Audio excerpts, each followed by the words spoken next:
Thank you very much. Dobar dan svima. Nažalost moram govoriti engleski, iako se malo sigurno možemo razumjeti. So I will continue in English because unfortunately our languages are quite similar, but still not that much to be comfortable to have this lecture.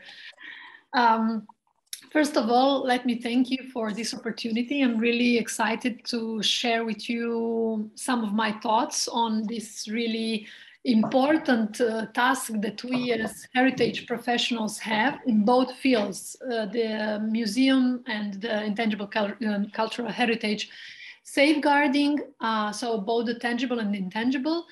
I will, hopefully we will have the chance to discuss a bit. I have some Padlets, hopefully they will work. So you can also write your thoughts on some specific question that I will be posing. But actually I wanted to say that whenever you feel that you would like to comment on something or you wish to ask me, you can stop me and we can discuss. Because I would really like to invite you to see this presentation as a journey in changing our minds a bit about how we look at our work and how we look at conservation, preservation, and safeguarding aspects of both fields. The idea is to work in a collaborative way to support both the tangible heritage sector and intangible. And that's why I really, really believe in this collaboration between the museum and intangible cultural heritage. Probably many of you will say, yeah, but we do it for years now, and especially the ethnographic museums and local museums who work a lot with their communities. The aspects that I would like to show you today were in a way developed and inspired by a international European project I took part in 2019, and I co-authored this book that is practically the basis of these reflections that I will be sharing with you today. And it really works toward not only museums supporting communities, but for us also as heritage professionals, learning from communities and learning from the 2003 convention, which is something totally avant-garde in terms of heritage preservation or safeguarding. So thank you, Shayana. Thank you, Regional Center in Sofia, for inviting me. And thank you also for being here in such a great number. I really look forward to these 2 hours if we enter so much. And I will now start my presentation.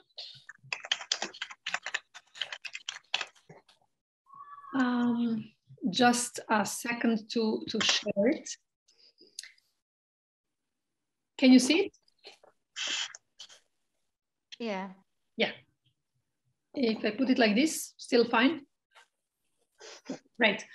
So, as I said, today we are going to talk about presentation, interpretation of living heritage in museums, but more on a more, let's say, conceptual way, trying to change our mind settings and see some good examples on how to work jointly with living heritage and museums.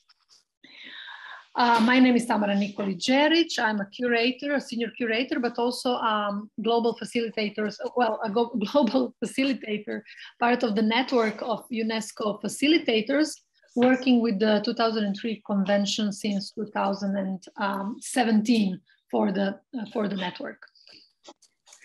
So I will like to start with a question for you, and I don't know if it will work, but I really invite you to try. If you go to this link, I don't know if it works for you. Maybe someone can tell me. If you go to this link, can you open a Padlet?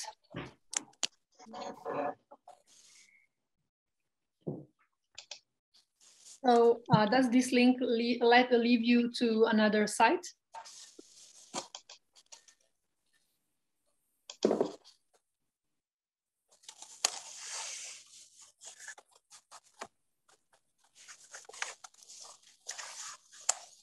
Can you see this one? Can you see a question? What is the most important museum function for you?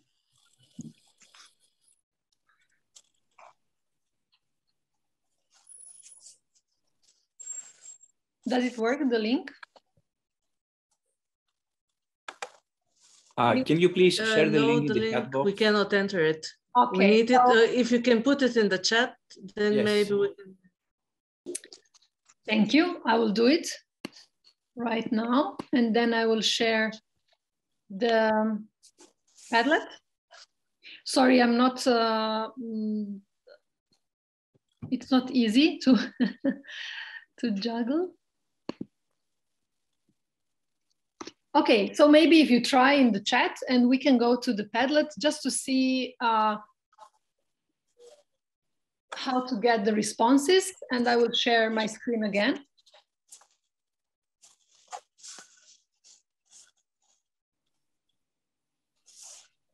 So you would have to see this if you open the link, but I don't know whether is it true. So my question would be, for you, in your experience, what is the most important part of your work?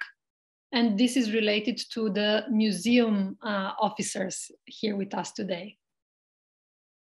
Okay, so you can just go click here and say collecting, or someone else would say making exhibitions. You can write also in Bulgarian. So whatever comes to your mind, you can write it here on this dashboard. Okay, I will just wait a few more seconds if anyone wants to write something, and then visitor satisfaction is great.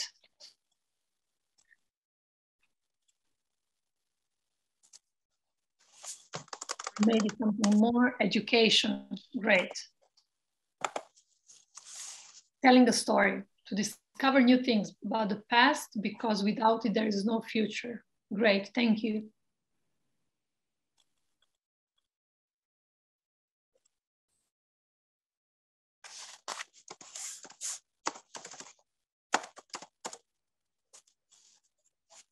Okay, so already here we have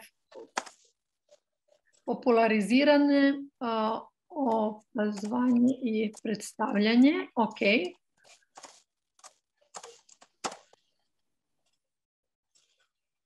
So already here we see the many functions museums do have, and we are really burdened sometimes with the many functions we have.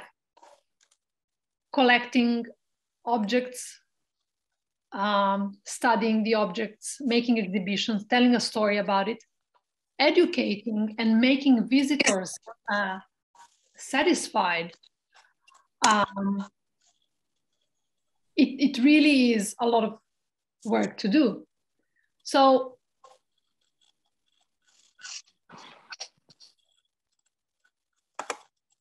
when we think about having also the need to work with intangible cultural heritage, where does it come? You know, where is intangible cultural heritage in that picture?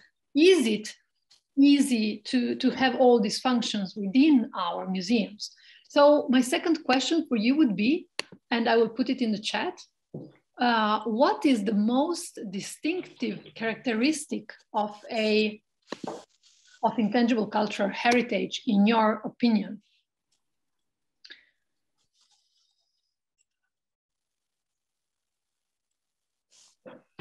So you go to the link and we will just see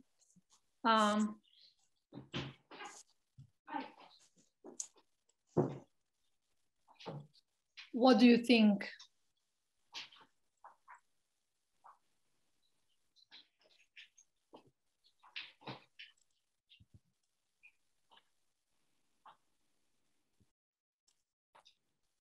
Is it the community involvement?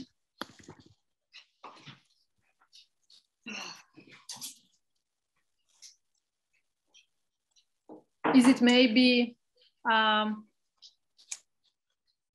the past, the present of the element?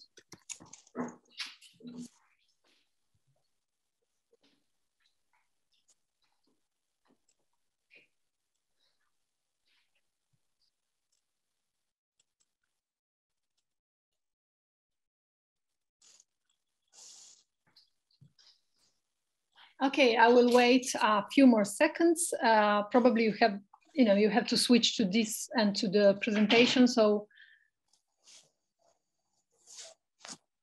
okay, transmission through generations, from pokolenie to pokolenie. Yeah, great. So transmission of knowledge is one of the most distinctive characteristics of living heritage.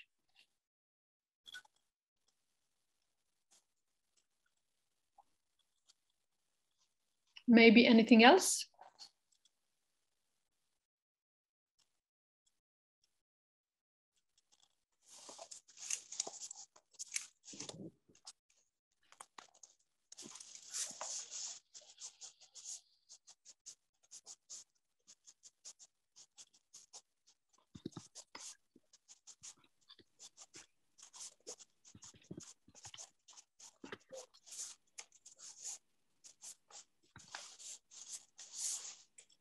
What about authenticity? What about change? Allowing change to happen through to the elements. Okay, so there were not so many. Във времето търпят промени както традициите, така и празниците спрямо общността. Тя дали си ги променя сама? Okay, sorry, I didn't understand. You said that it is about change and allowing change. Yeah.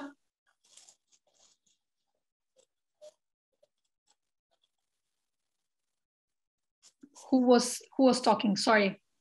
Yeah. Okay. Yeah. Actually, that was what I wanted to say. The difference sometimes between the museum and our version of seeing heritage, to keep it authentic, to keep it unchanged, sometimes is in conflict with what communities do with their living heritage. So we will be talking quite a bit about that. And I just wanted to see your thoughts on that. How do you see what is really important about intangible cultural heritage and what is really important in the museum functions? Because today I will be talking about myself and how I see culture, and inviting you on this journey that I discovered with my fellow colleagues on this Intangible Cultural Heritage and Museum project, which was really embedded in all of us. And I'm totally sure it is embedded in all of you, this understanding of culture as a wider aspect of having tangible and intangible heritage, and local participants working together for the sake of heritage. So in this picture, you can see a Batana boat. It is a museum I have been working with for the last 7 years. It is registered in the UNESCO Register of Good Safeguarding Practices. And I really love this picture because it shows the tangibility of the boat and the craft needed to produce it, but also the intangibility of all the elements, all the knowledge that is behind this boat to make it, to repair it, to fish with it, to know about every single sea, the seabed that is operated in, and how it really functions with the local culture, with the architecture. It is part of the everyday life of a community. So the Eco Museum House of Batana is a very specific museum. It is operated or managed by the local community. I'm the professional program manager, meaning that I listen to their thoughts and wishes, and I somehow try to find the budget to do the programs they would like to implement. I tried to navigate them through contemporary cultural policies, but still always keeping in mind that it's the heritage and the way, the method they invented. They were the ones who started the eco-museum, and they were the ones who planned all the activities. They wanted to have tourists coming on boats, but only 2 times a week, because they don't have the strength to row every day because it's elder people. Then they wanted to have a museum, but I'm sorry.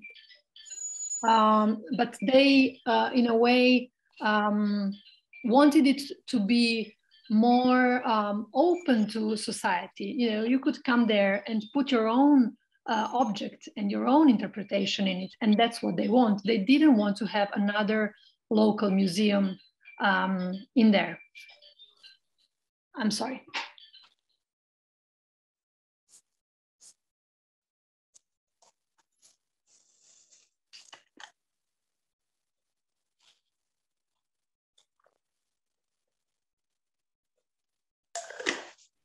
Okay, so this is the Eco Museum Batana, and in a way it reflects myself and the intersections I will be talking today, because I'm not only the manager of this Eco Museum, but I'm also part of the community. My grandfather had this boat. Sorry, it's not my telephone. My grandfather had this boat, and he transmitted this love to me. So it's in a way being in the same time part of the community and project manager. And I really believe that many among you have the same situation, because you are part of the community that you are working with. So towards the third space in the heritage sector is practically a method we will be discussing today based on intersections. And these intersections are derived from the functions, the museum functions, and the intangible cultural heritage safeguarding measures. So using museum functions and ICH related safeguarding measures are analyzed in order to understand the existing and potential relationship between museums and ICH. Understanding these two fields and opening up for collaboration leads to new methods and the third space in the heritage sector. Here is a very nice example of the International Puppet Museum, Antonio Pasqualino from Italy, where the basis actually is the knowledge of making the puppets and operating the puppets. And again, it was a community-based project, and for them it's equally important to conserve, to preserve this material aspect of their heritage, because it's 100 years old, some of the puppets, but at the same time to safeguard the knowledge of making it. So a museum is an ideal setting for both tangible and intangible cultural heritage in this sense. An inspiration for this new ideas on how to work together with communities and ICH and intangible cultural heritage derives from Baba's idea on hybridity. So it says that all forms of culture are continually in a process of hybridity, but the importance is not to be able to trace two original moments from which the third emerged. Rather, the third space is important, which enables other positions to emerge. This third space displaces the histories that constitute it and sets up new structures of authority, new political initiatives, and so on. The process of cultural hybridity gives rise to something different, something new and unrecognizable, a new area of negotiation of meaning and representation. So I would like to discuss the museum and ICH collaboration as a bidirectional relationship. So not only us as museums, museum professionals supporting the communities, as I said, but acknowledging the important contribution also intangible cultural heritage as a new, well, new, okay, now it's already 20 years, but for most of the communities, it's something new as a cultural policy. And the ethical principles of the convention and understanding that change is good, adaptation is good, if it makes sense for the bearers, it's still very difficult in our minds to understand and to embrace. So we are going back to the museum and its functions. We said that the 5 basic functions are to collect, to conserve, study, interpret, and exhibit. So this is the ICOM functions. But we have also seen that many of you think, or some of you think, that it is really important also to have this visitor satisfaction. And in terms of working with communities, it is really important to understand whether they are visitors or they are our co-creators. They are our colleagues, sometimes in some of the work.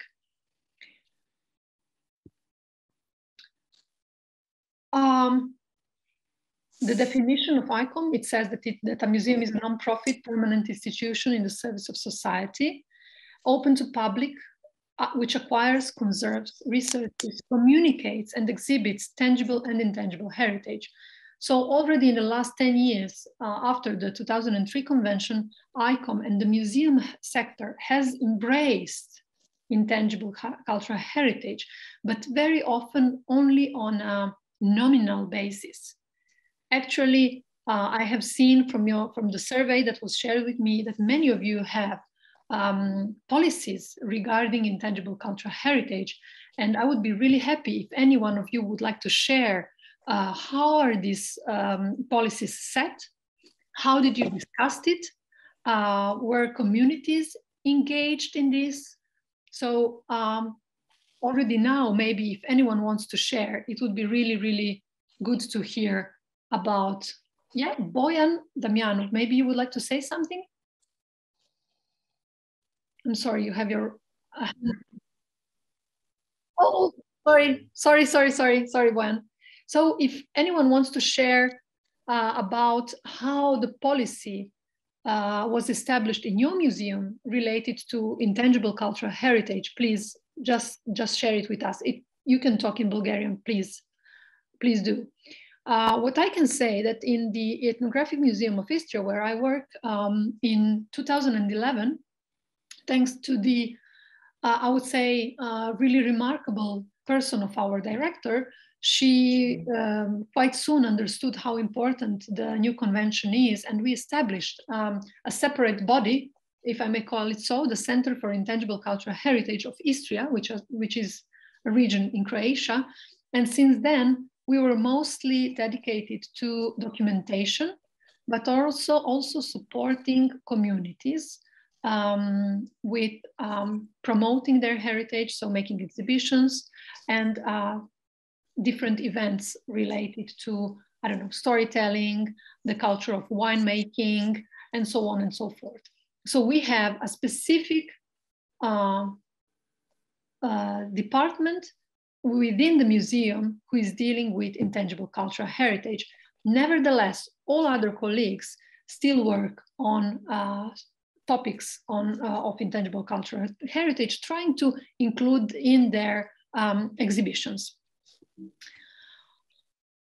Okay, what about ICH and its safeguarding? We have seen the museum functions, and now we can check a bit what about safeguarding. What does it say? It says transmission, and someone of you actually said that this is one of the, the main characteristics and the most important maybe measures to transmit this knowledge.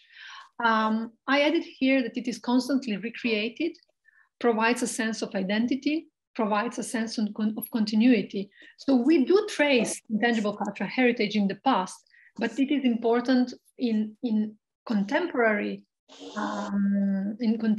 realities for the people that still find it part of their identity. And in this sense, I would like to share with you some insights from my colleague or our colleague, Jorin Nering, saying that ICH is dynamic and is embodied in living humans in a multitude of ways. It is reflected in the ways we play and tell stories, in food culture, in dance and music, in circus, in carnival, festivities and rituals, in farming techniques and knowledge related to nature, in the skills of the craftspeople who know how to make things. I'm sure that you would agree with this slightly changed definition. And what I like to say about intangible cultural heritage is that actually it is life itself. So museum represents a set of heritage practices established to safeguard culture. And if living heritage is life itself, how do we address folklore? And this is a discussion I have had with many colleagues also in Croatia, because we in Bulgaria, but also in Croatia and Serbia, now in the countries of Southeast Europe, we have a very strong presence of folklore clubs. And many of them were established at the beginning of the 20th century, but were, at least in Croatia, mostly popularized with the modernization and the industrialization after World War II.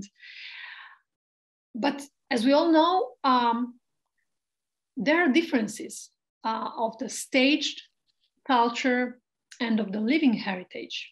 So how we address folklore? In Theorizing Heritage, Kirschenblatt-Gimblet asks, if folklore is such a bad word, why heritage is such a good one? Indeed, taking her words further, folklore is made, not found, gives us ground to compare this statement to what Laura Jane Smith refers to as the making of heritage. The making of heritage, according to Smith, happens on 3 levels. Folkloristics on that end is generated only on one, I dare to say the professional level. So what I wanted to say, this is an article I wrote about bridging the tangible and the intangible.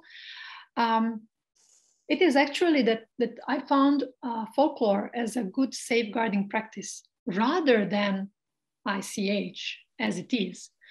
Because museums were organized and formed and established as forms to safeguard or to preserve, rather to say, to preserve material heritage and cultural heritage in terms of its intangible elements. Nevertheless, folklore in that part was not integrated in the 1972 convention. It was seen as something different. After 30 years, we have a new convention which still doesn't engage with folklore. So if you have any thoughts about that, I would be happy to hear it. What my idea is about it, that practically folklore is dependent of museums for the intangible cultural heritage. And we are really lucky to have all these clubs and associations, because actually without them, many of the practices wouldn't be here today. But still, we can see the difference of the intangible cultural heritage and the folklore, working with the same element. And this is Kolo, which was inscribed at the UNESCO list by Serbia. And these are the photos from the UNESCO site, where you can see the national ensemble, Kolo ensemble, dancing, and you can see a private wedding where Kolo is dancing. So a thought for all of us on how to deal with folklore groups and whether are we excluding more people if we work only with association is something to always have in our minds. I really believe that this issue about folklore groups and intangible cultural heritage is something that you have your opinion about, and I would really love to hear it. So does anyone want to speak? Would you like to maybe say something about these relations and how do you feel about it? Do you work with folklore groups? if anyone wants to speak, just have your voice. You can just start. Okay. I chose this picture because it's something familiar to many of us. Easter eggs in a, let's say, natural setting that maybe many of us would have for Easter. And then to continue, we have Easter eggs in museums. So if you keep referring those new sites to old principles, then you are not actually able to participate in them fully and productively and creatively. So if we keep referring to only intangible cultural heritage or only museum, it is really difficult sometimes to find the collaboration between these two. For the sake of this project, we made this exercise trying to link museum functions and safeguarding measures. And actually, we will start now going function by function, and I will try to show you how can we work together and maybe inspire some new projects and some new insights. I would just like to refer to the survey I read, and I have seen that many of you have a lot of experience. So maybe a lot of the things I'm saying today, it's really familiar to you. But still, I really believe that in this dialogue that we might have, we can grow and find a way to include more communities in our work. I think this is the most important message I would like to convey to you, and to at the end of the day, to try to find some solutions on that end. Before starting with the functions, I just want to emphasize once again the difference between preserving and safeguarding. So the preservation of heritage comprises activities related to acquisition, collection management, including risk analysis, preventive and remedial conservation, as well as restoration of museum objects. A key component of collection management in museums is the creation and maintenance of a professional inventory and regular control of collections. Safeguarding, on the other hand, means measures aimed at ensuring the viability of the intangible cultural heritage, and in other words, practically supporting communities in practicing their living heritage in the way that is meaningful to them. So having these elements meaningful to the community is really crucial. Sometimes there is a change in the practice, but if there is a continuity and this way of practicing this ritual or this craft is meaningful to its community, this is really a good example of the viability of the element and of having it in life, this intangible cultural heritage. The key difference is that preservation implies the need for keeping objects unaltered and preventing decay of materials, and thus communicating cultural values embodied in these objects, while safeguarding implies social-cultural dynamics that allow people to appropriate activities and related objects to the need of their lives. Nevertheless, it doesn't mean these two practices cannot be mutually inspired and enriched. I have an anecdote. What a colleague told me. She was working for a few years as a collection management in the LACMA, LA Museum of Contemporary Art.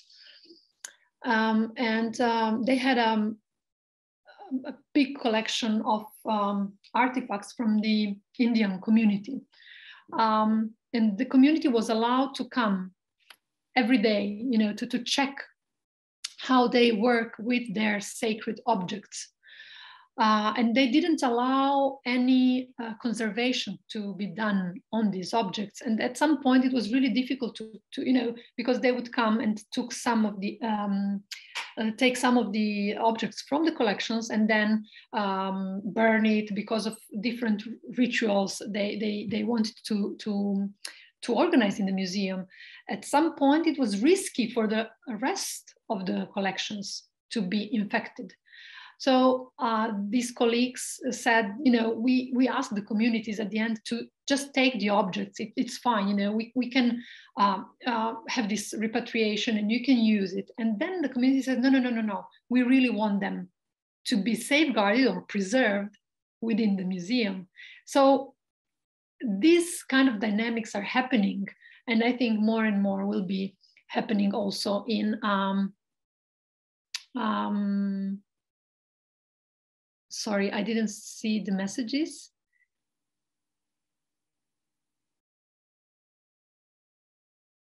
Is there an issue with the translation? Okay, hope everything is fine. Just unmute and tell me if anything is, if there is any problem. Okay.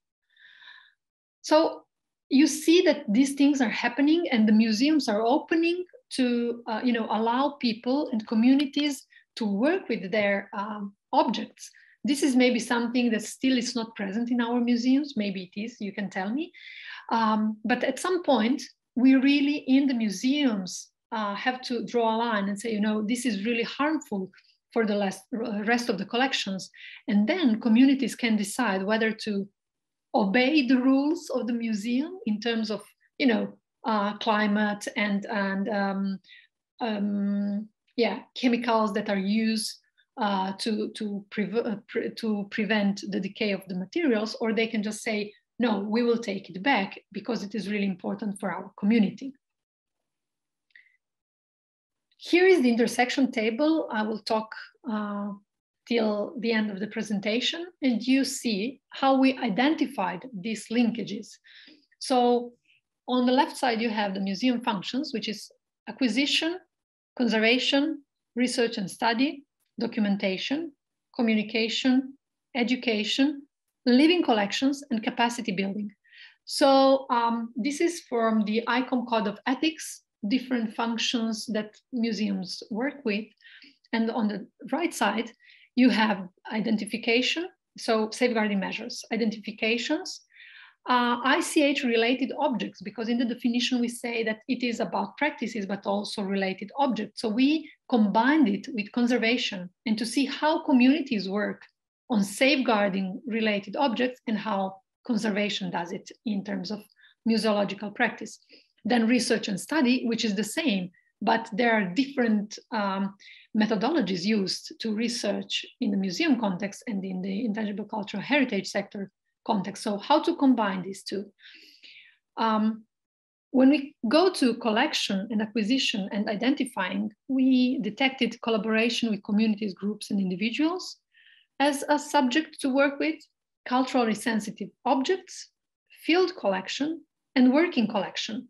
I don't know if in any of your museums you have working collections, but for me, that was a really discover. I never thought about it in my museum work, but once I started to think about how to work with communities, and I analyzed all these documents, the ICOM documents, and I ran into this idea of having a working collection that communities could work with, and it is, it is an open collection for research where they can touch it, they can use it, we can have other people coming, they can interpret it. So it sounds like a good idea on how to work together. In terms of conservation and ICH related objects, it is about changing again our mindsets and having people coming to our museums and helping in some traditional techniques to conserve and preserve these objects. In research and study, it is about participation, but mostly about accessibility, and so on and so forth. Okay, so I think Cheyana, she is in the chat and she can help you if needed. Let's start with collection. It is maybe one of the first actions in establishing a museum, and of course, one of its core functions. And similarly, the safeguarding of ICH starts with identifying, if we don't know what we are working with, we cannot even safeguard it. So identifying objects for our collections or intangible cultural heritage for the purposes of safeguarding must be done in accordance with shared ethical principles. Here we come to something that is really important in our work. On one side, the ICOM Code of Ethics for Museums says that culturally sensitive material, collections of human remains, and material of sacred significance should be acquired only if they can be housed securely and cared for respectfully. What does it mean, respectfully? This must be accomplished in a manner consistent with professional standards and the interests and beliefs of members of the community, ethnic or religious groups from which the objects originated, where these are known.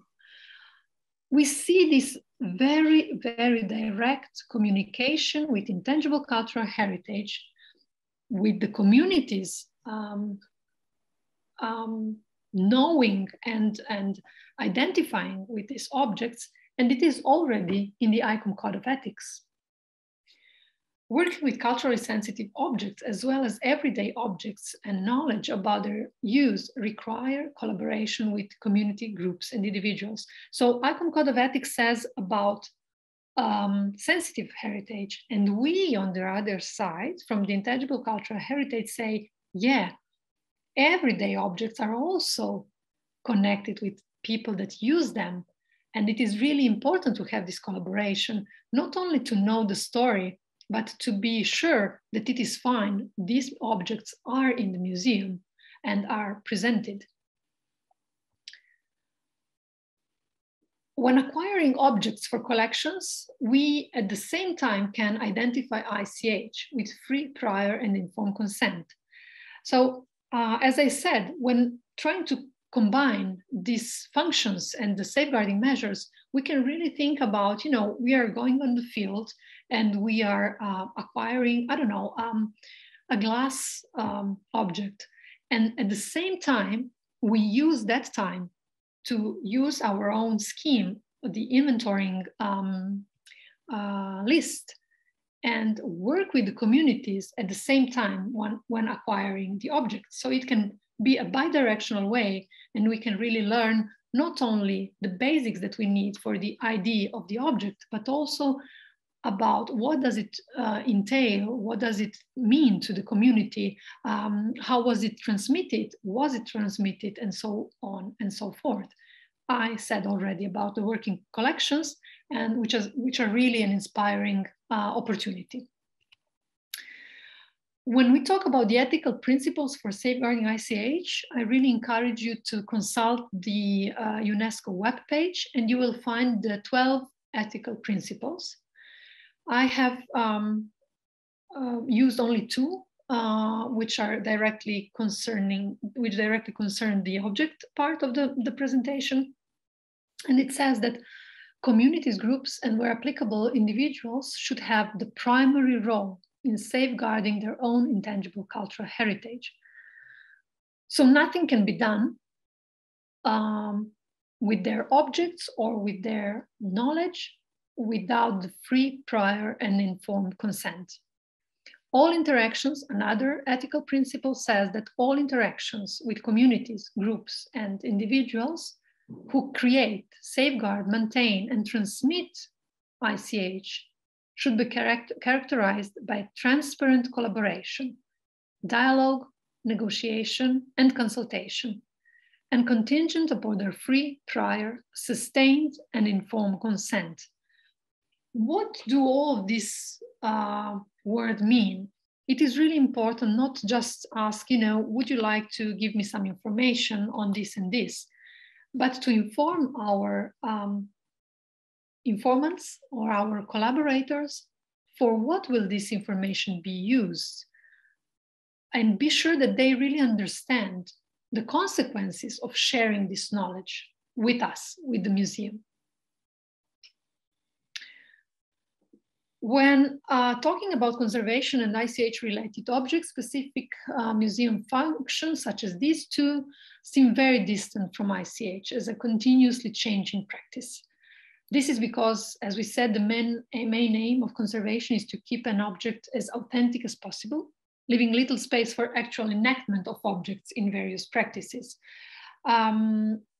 As I said, the LA Museum had this situation with the native Indian community there.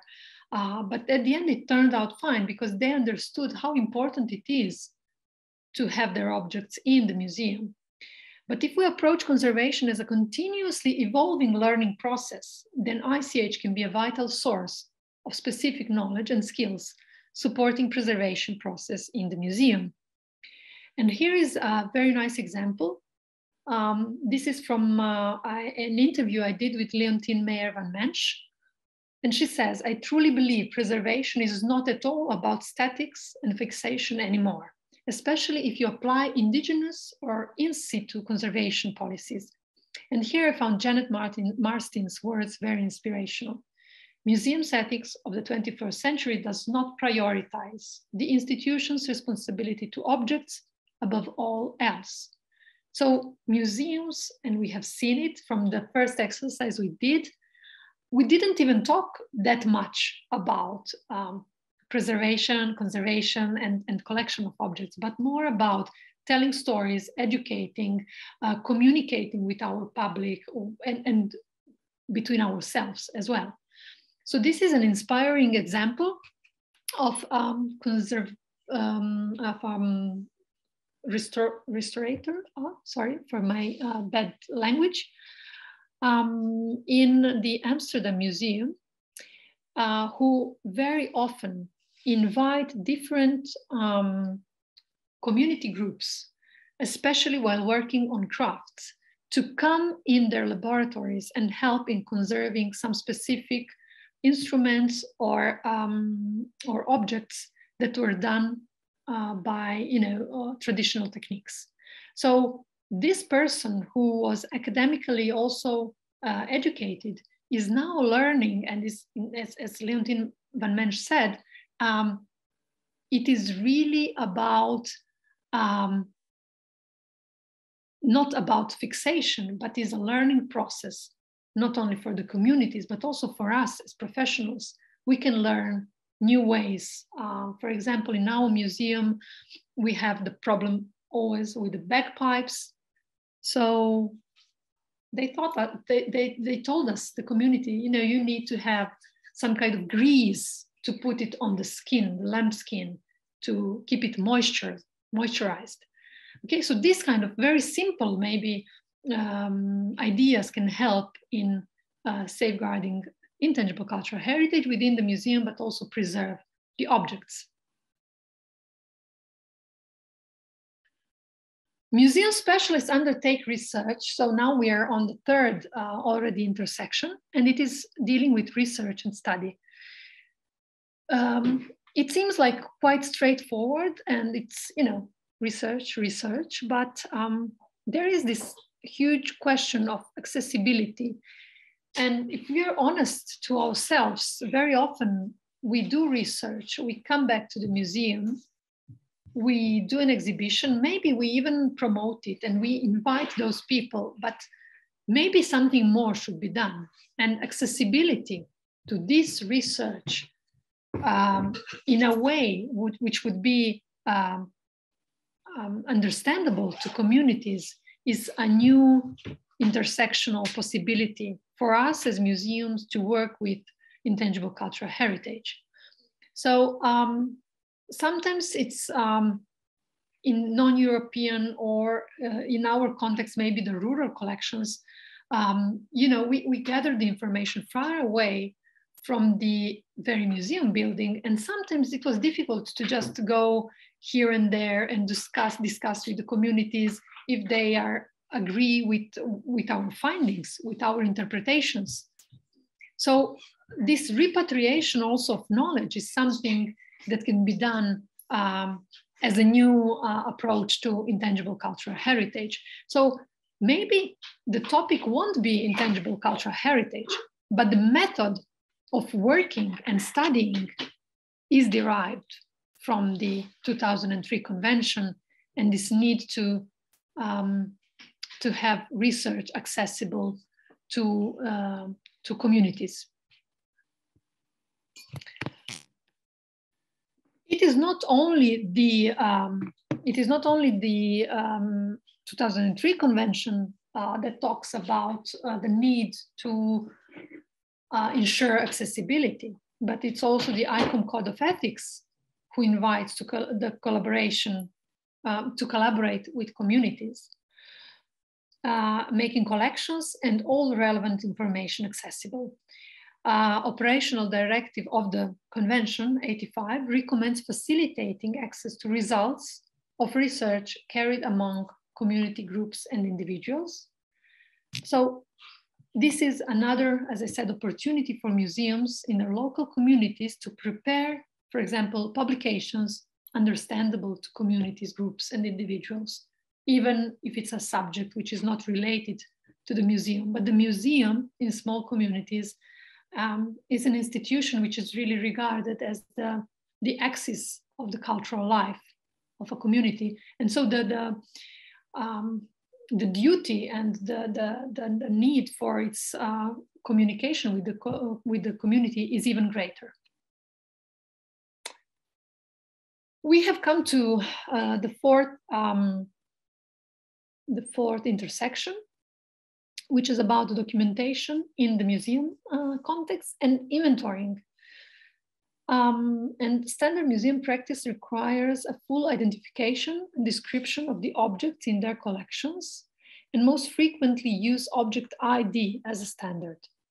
Speaking in terms of documenting practices of intangible cultural heritage, state parties are encouraged to develop inventories that meet the need of the communities, groups, and individuals concerned, making inventory requirements very diverse.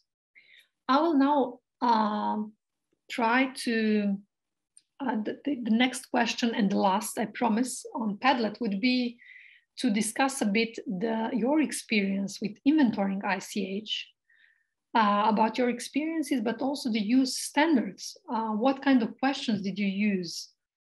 So if anyone wants to discuss it by talking, you're invited. You can just start talking about it. If not, I would like first to, I will stop the presentation and would like to show you one very inspiring project that was done between the, in the Alps in Italy, but also Switzerland, and there are some examples from Slovenia and from France. And it is called intangiblesearch.eu, and you can consult this inventory. I will now show it. Hopefully I will manage.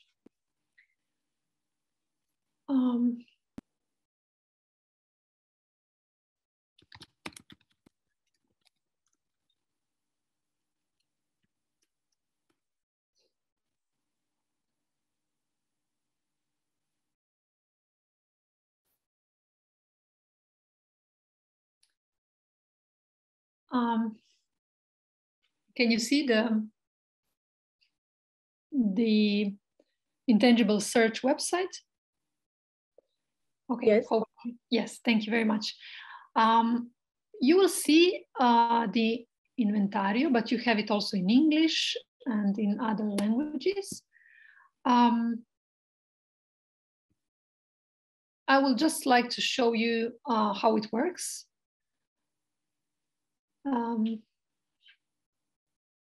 And there is one specific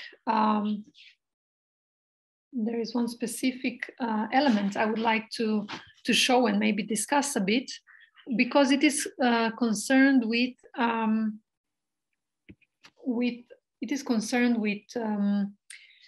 traditional craftsmanship of wooden altars, and we see how this ID, how this list looks like. So you have a bit of information about the context, about the history, and then about transmission, how it is transmitted, and then safeguarding measures. So you don't have specific, of course, because it's not a catalog of objects, but the questions that are important for this inventory is about ways of transmission and measures to safeguard, and a bit of context to, of course, understand and present it. So do you have any examples like this maybe that you would like to share? And a bit of photos, of course, and videos. And it is a big, big, big inventory. So it is related to the intangible cultural heritage of the Alps. Oh, some. So now, okay, there is a problem with internet. I see it now, okay. I would like now to invite you again to a Padlet to discuss the inventorying processes that you took part in.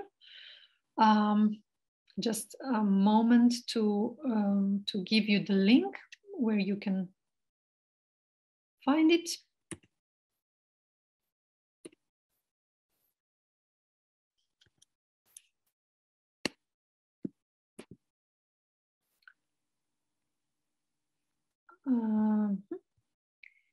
Okay, so please go in your chat, and if you had any experiences, you can go to our Padlet. I will open it now and share it.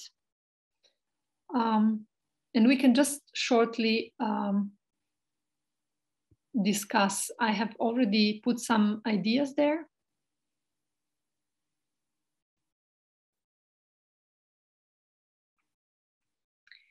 So this is our Padlet for inventorying. Do you have any example of questions or categories you use in these inventorying practices? I assume that you were engaged as a museum to support different inventorying processes on national level or regional level, but maybe you also in your museum have different standards for object ID and ICH inventorying. So you can write the questions or some categories that you use here, or on the other side, you can maybe just write if yes or no you engaged with communities in preparing the questionnaire. So just click here on the plus, and you can write here, you are, yes, we did engage, or no, we didn't, we don't find it important, or whatever you wish to write. You can always go back to these Padlets, to those links, and just write there whatever you wish to, okay? Anyone had any experience with working with inventories? I know you did, because I saw the survey, so please share any question or any comment on that.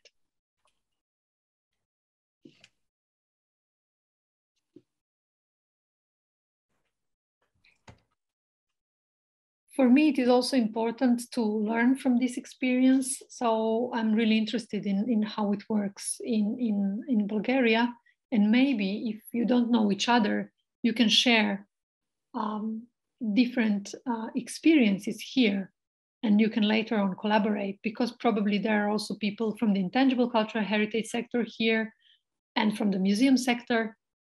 So you can share your thoughts here.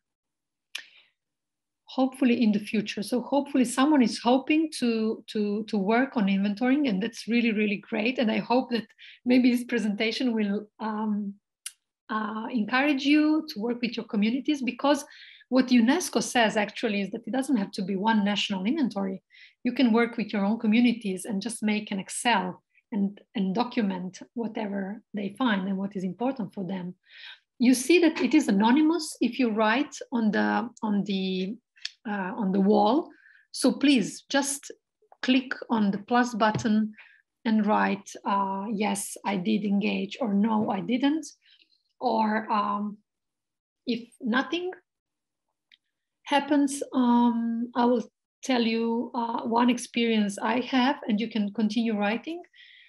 is that European projects are really good for this international exchange and really showing how culture is not confined within political borders.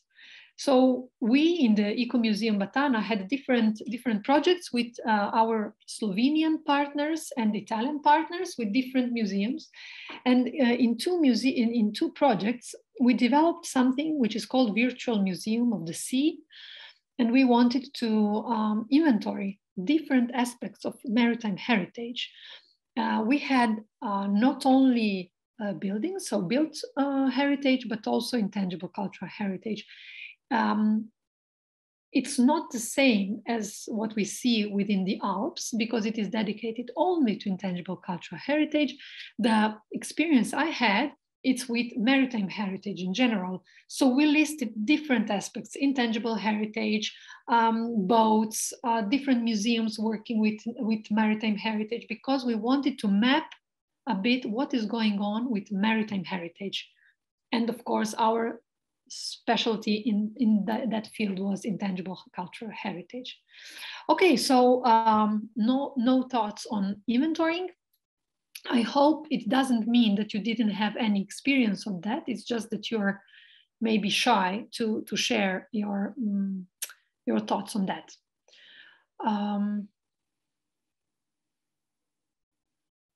Going back to my presentation, I will now, sorry, just a second. My idea after these discussions was to have a 5-minute break. And you see the Churchella from Georgia. I don't know if you know this sweet. I was thinking that maybe after 1 hour of lecture, you will be a bit tired and maybe you would like to have some coffee or something to grab. And you still have your 5 minutes to just write something in the Padlet if you wish. Okay, so see you in 5 minutes. Okay, dear colleagues, welcome back. Hopefully you managed to grab a coffee or something because we have more to do. Our intersections are not done yet. Let me see if anyone is here. Okay, hopefully you are. Just to continue, so we stopped with inventorying as one of the functions. We discussed conservation, we discussed objects, we discussed study and research. We discussed, as I said, inventorying, and we discussed acquisition and identifying. So we had 5 intersections with this.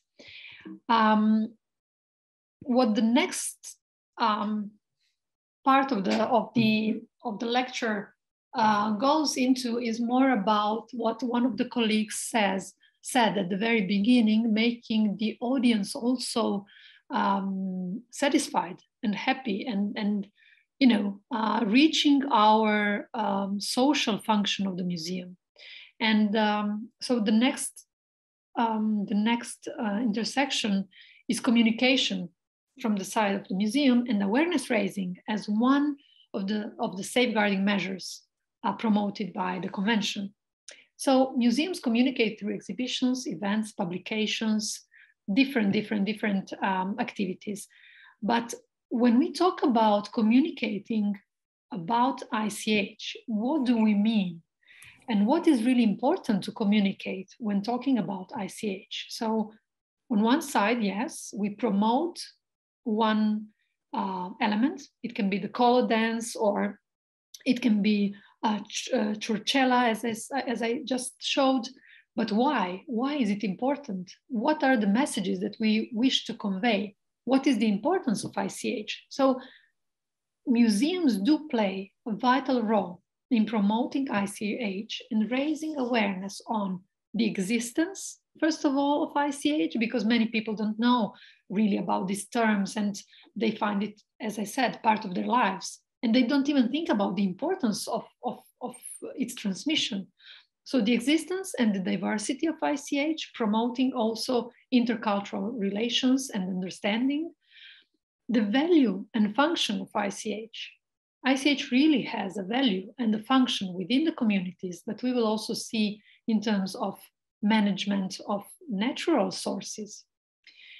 The role of communities, groups, and individuals concerned. And when I talked about the Eco-Museum Batana, I really wanted you to, hopefully you felt how different it is to work in a museum, because I work also in a regional museum, the Ethnographic Museum, where we have communities coming maybe once a month, and we do some activities with them. But it is totally different from having a participatory management of the museum, when actually the director and the curator, if I may call them so, are the bearers of this intangible cultural heritage. And again, my question to all of you, if you have experiences in Bulgaria with eco-museums, how it works. Yeah. I hear some voices, maybe someone wants to say something. Or not.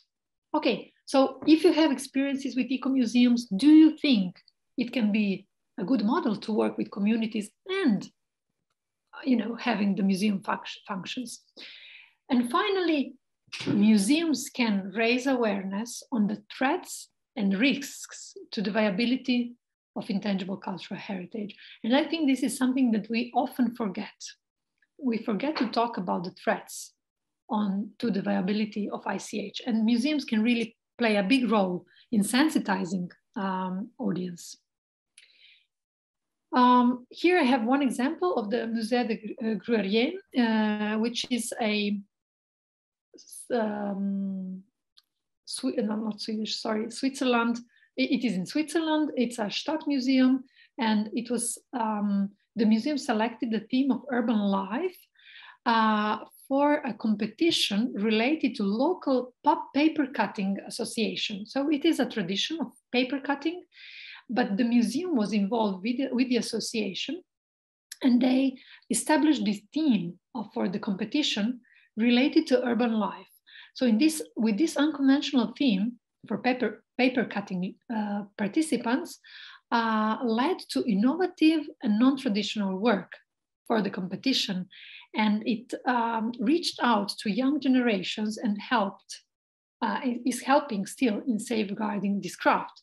So, sorry, this picture is not really good. It's a bit blurry. But you see that the topic of urban life with a traditional technique was really, gave really good results. And with this appealing design and with this appealing works, the museum managed to involve young generations in something that was not really regarded as, you know, really appealing to young generations, this paper cutting craft. So this is one example on how to, you know, sensitize and communicate and raise awareness with different co-creation activities. Someone also said that education is really one of the core functions of museums, and we see it more and more. When we talk about education in the museum, it is about non-formal education, because formal is at school, and of course we go there. But as museums, we can also expand this idea of education, and we can work within our museums with intangible cultural heritage. Here as well, I have a nice experience, and I found this example really inspiring, because it is not a classical ethnographic museum who would invite bearers of craft or of any other tradition who would then perform or educate. But it is about the Galleria degli Uffizi, which is a very known art as well museum. And they started a project, Bottega Artigiane, meaning artisans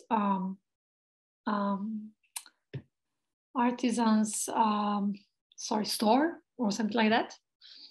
And it has been running as a comprehensive and extended training program on aspects of the museum's collection aimed at transmitting traditional craft skill as a form of intangible cultural heritage and their related methodologies to future generations. It is a very long training course, and it starts with having high school students learn various techniques of carving, painting, sculpturing at the museum. And then later on, they visit the artisans, and these artisans are practically partners of the museum, and they teach and they take students for practice. So these students can also develop their maybe future professions within this museum project. And it is really a comprehensive project that has really great results. We are slowly getting to the end of the intersections. And one intersection that we found important in this project that I was taking part on is how to deal if we are a natural history museum. Can natural history museums or centers for biodiversity work with intangible cultural heritage? So we have seen that Galleria degli Uffizi can do it. And now you will see that also you can work as museums engaged in safeguarding ICH with environment. In the last year, I have been really, really lucky to have ideated and managing a project which is called Crafting the Sea. And it is a multidisciplinary project aimed at identifying local knowledge for monitoring climate change, identifying biodiversity, mitigating risks, and promoting a more balanced relationship between humans and nature. And I'm sorry I haven't put more pictures because we have been doing a great work with so it is the Eco Museum that I have been talking about. It is sponsored by the UNESCO office in Venice, whom I wish to thank on this occasion. And we have been working with the local Center for Marine Research, which is a 130-year-old institution in our hometown. And we have discovered that this institute has also their own collection of a living collection or a collection of, okay, not living, but dealing with, they also have an aquarium. So it is a living collection in terms of today's standards. And we have been working together, interviewing local stakeholders, local fishermen about biodiversity and what do they remember from their early ages and how is the environment changed? What changed in this environment that they are fishing? And on the other side, we have done a thorough research of the Institute's archive, which dates back to the beginning of 20th century, where a lot of mapping of biodiversity was done. And we have discovered that some species are not present anymore as they were. They changed locations because of the change of the coast. Different things have happened. So now, after this first phase of research, we are working on a digital tool which would enable our local citizens to just, when they walk, on the shore, they can identify whether they recognize some species, whether they saw it in the last 10 years or not. So we can, measure and identify the biodiversity and measure the different changes that happened. And finally, we will make a school kit for teachers who can then, use this knowledge on the species and the knowledge of local stakeholders, the traditional knowledge about the sea in teaching and promoting this more balanced relationship between humans and nature, because actually it is all about taking the coastline with new beaches that are arranged and not leaving enough space for this coastal life. And on the other side, it is about invasive fishing techniques that are not really respecting the cycle of life. So we have sardines that are every year smaller and smaller. So we need to raise awareness about that. And we want to use the local knowledge and the local respect for the sea, for the environment, to teach and to raise awareness and hopefully make some changes in this relationship between humans and nature. So I really encourage you also to work with environment. And this is also a topic which is very hot on the table also within the convention, and how can really ICH help mitigating these risks. This is one of the islands in the archipelago of my hometown. You see these shallow waters where the boat operates, and I have used this picture because part of the program related to crafting the sea will be capacity building for teachers, and we hope to do the capacity building on this very small island, which is practically a lighthouse only, but we will use it as a venue for this capacity building. So they are immersed and they really understand how important the coast and the shallow waters are, because according to the biologists, it is, you know, all the oxygen and the food for the oceans is produced in shallow waters, in hot waters.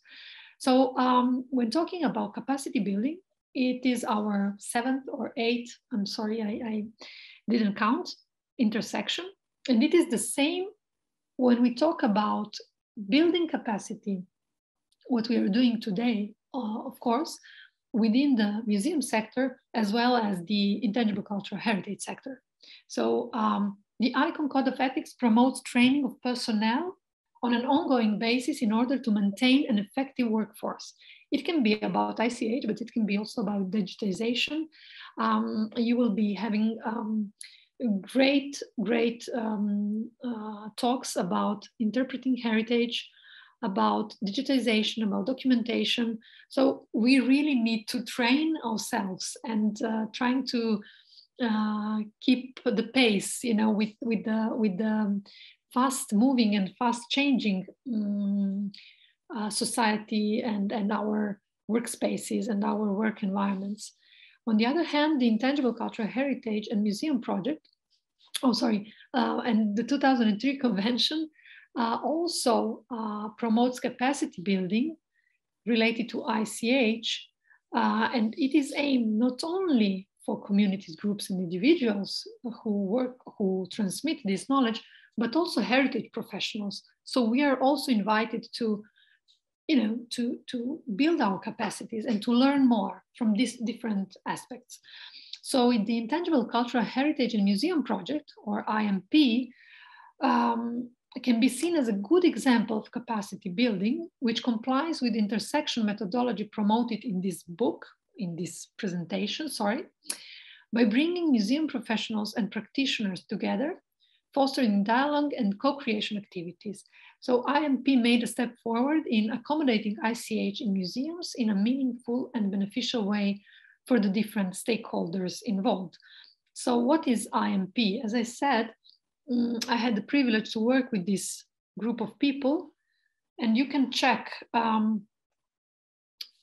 ICHandmuseums.eu. I will not open it now, but you can see the picture here. It is the book on museum and intangible cultural heritage towards the third space in the heritage sector, which I co-authored with colleagues from Belgium, from the Intangible Cultural Heritage workshop. And it was a project that explored the variety of approaches, interactions, and practices on intangible cultural heritage in museums in Belgium, Netherlands, Switzerland, Italy, and France. So some of these examples that I have shown are derived from this book and this project.